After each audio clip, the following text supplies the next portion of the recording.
Hi, I'm Jim Farron. We are here today with Christy Kane and Kay Christofferson, both Republican candidates for Utah House District 56, which comprises about half of Lehigh, half of American Fork, and one precinct in Highland.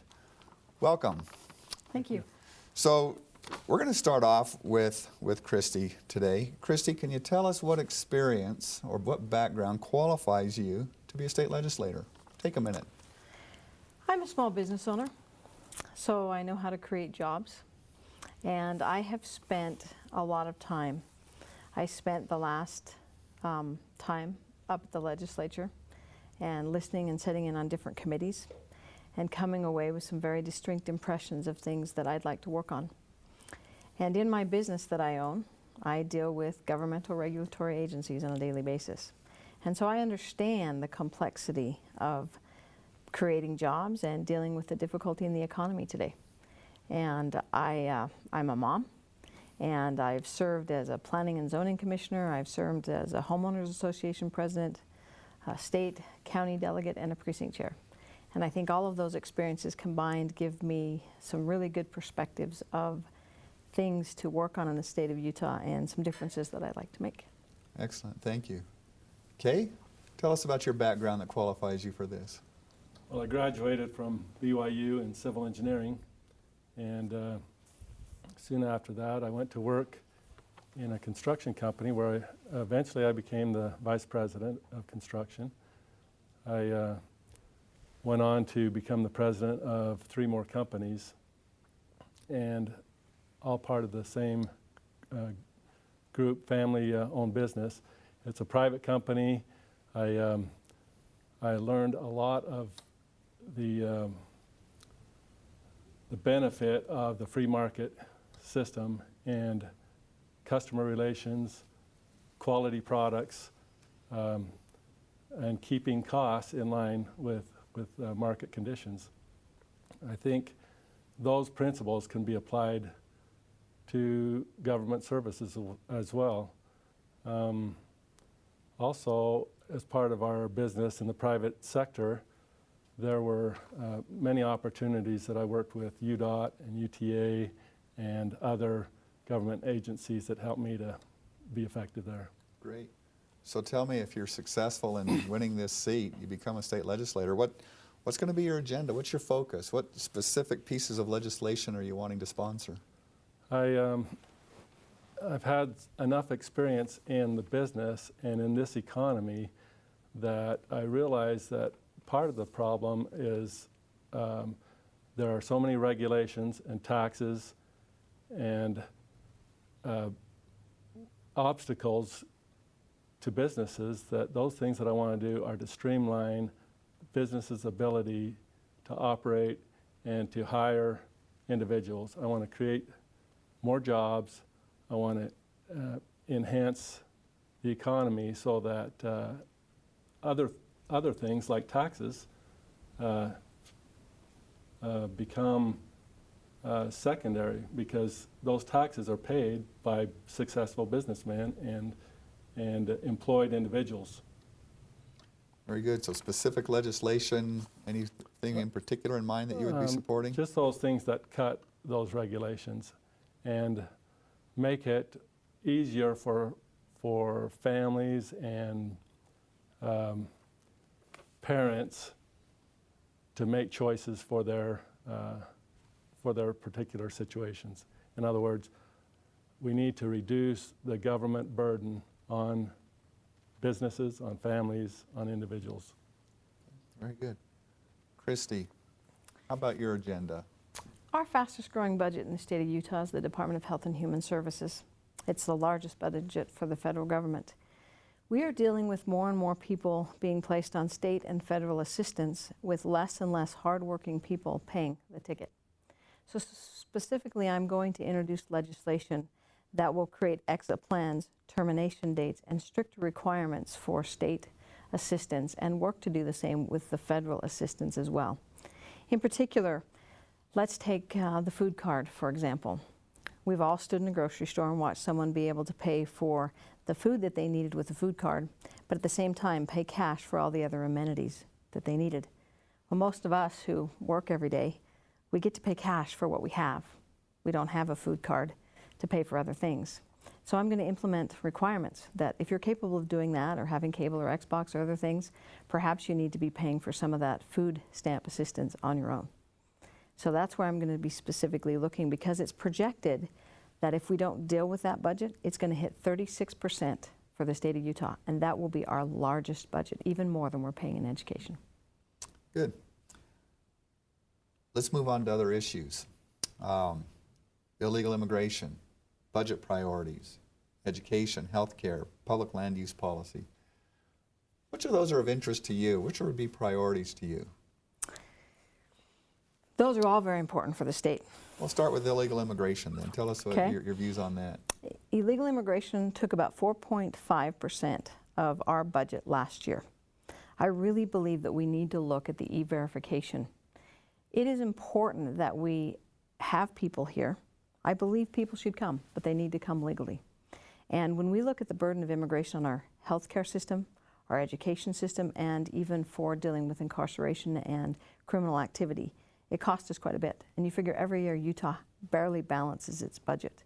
So I strongly believe that we need stronger immigration laws. For example, I don't agree that Utah should give a driver's card to illegal immigrants. There's only 2 states in the United States that does that, and Utah's one.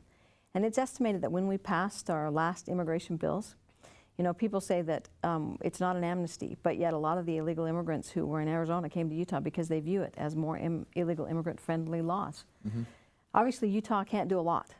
But one of the things I want to do, pick up the phone, call all the other states, and have us all pass the same joint initiative that says, federal government, deal with this problem because it's yours to do.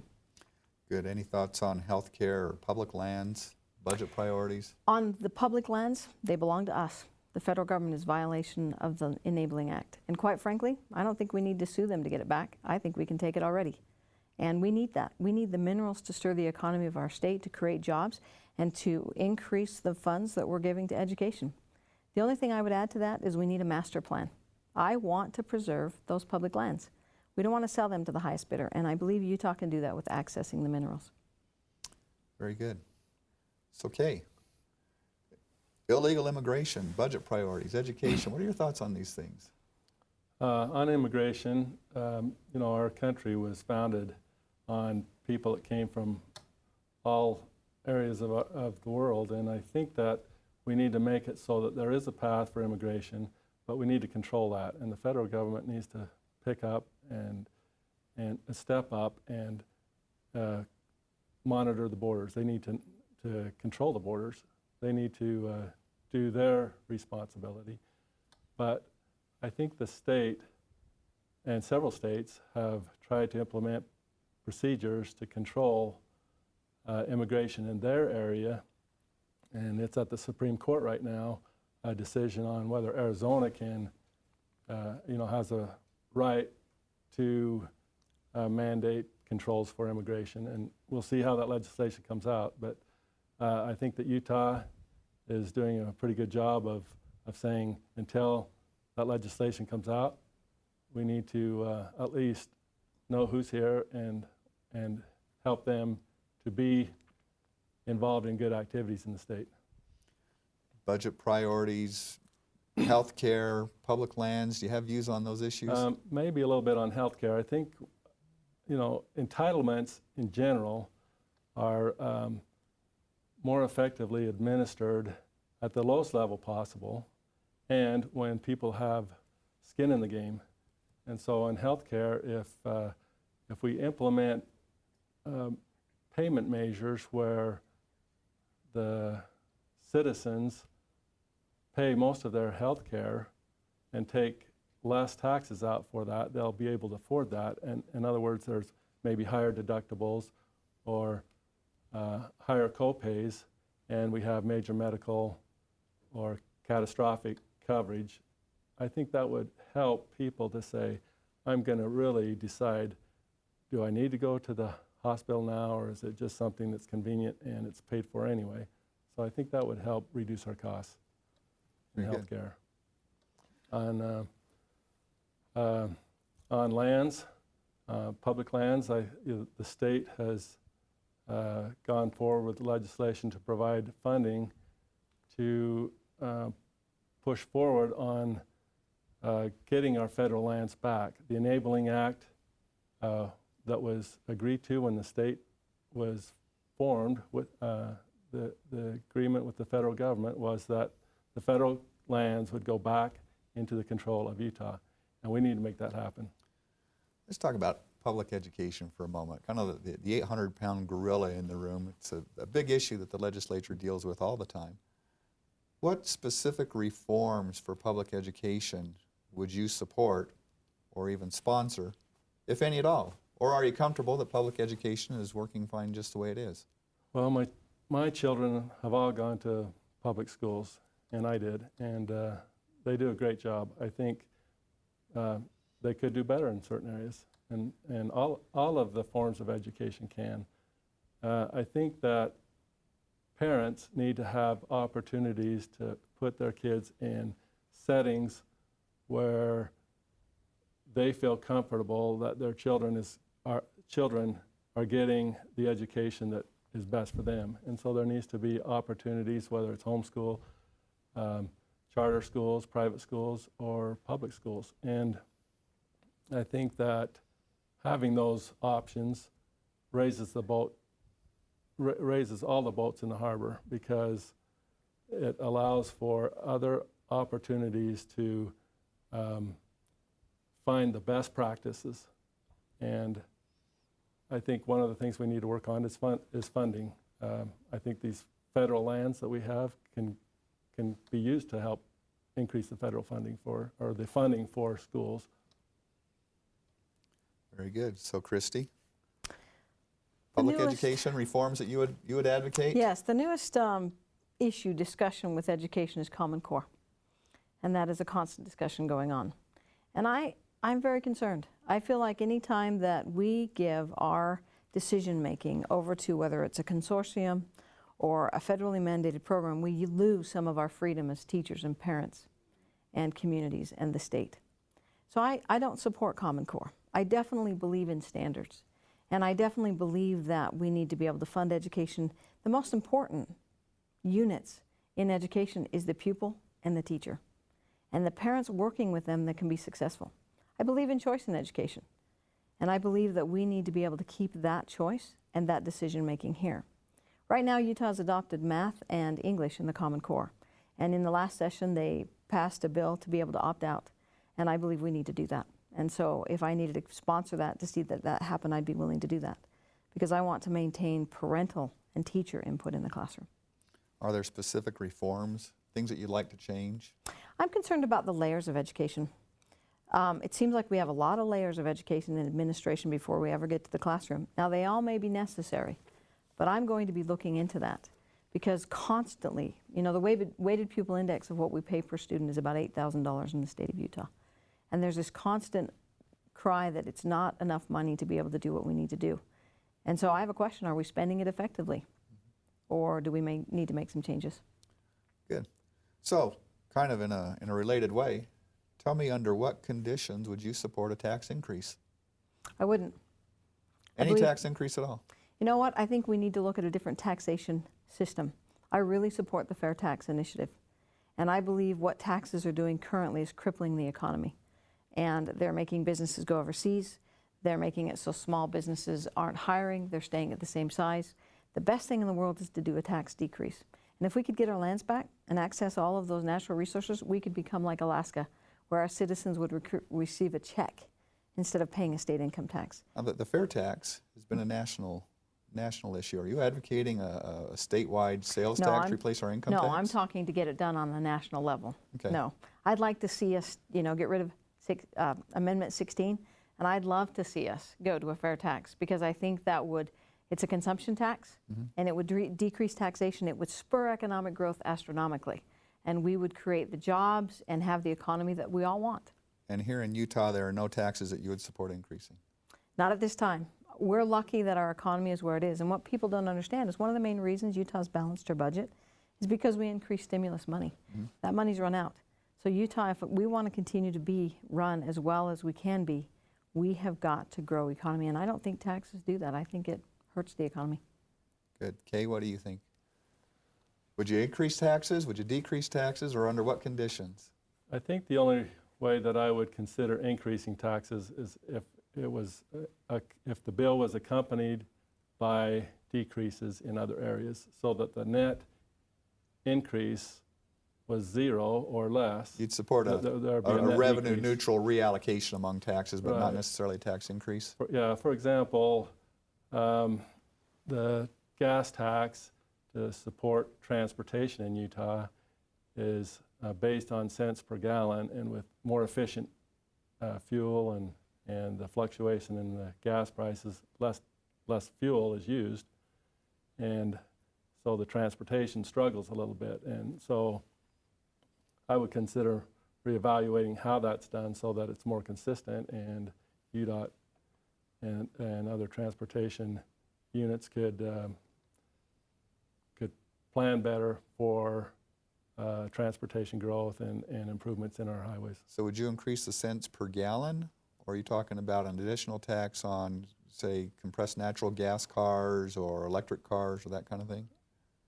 Yeah, I think that there may be a combination of some of those, and I think that we need to look at that. There are a lot of ideas of how to combine those, and that would be something that I would want to meet with all of the stakeholders and come up with a solution that would solve the problem. Are there taxes out there that you think need to be decreased, that you would advocate or be the champion of? There are many taxes, I think, that could be decreased, and the reason I say that is because when people have money and they have a budget each year, they spend whatever's in the budget. And sometimes if you decrease those taxes and say, tighten your belt and make it work just like the rest of the businesses in the economy, then they'll make the innovative moves just like private industry, and they'll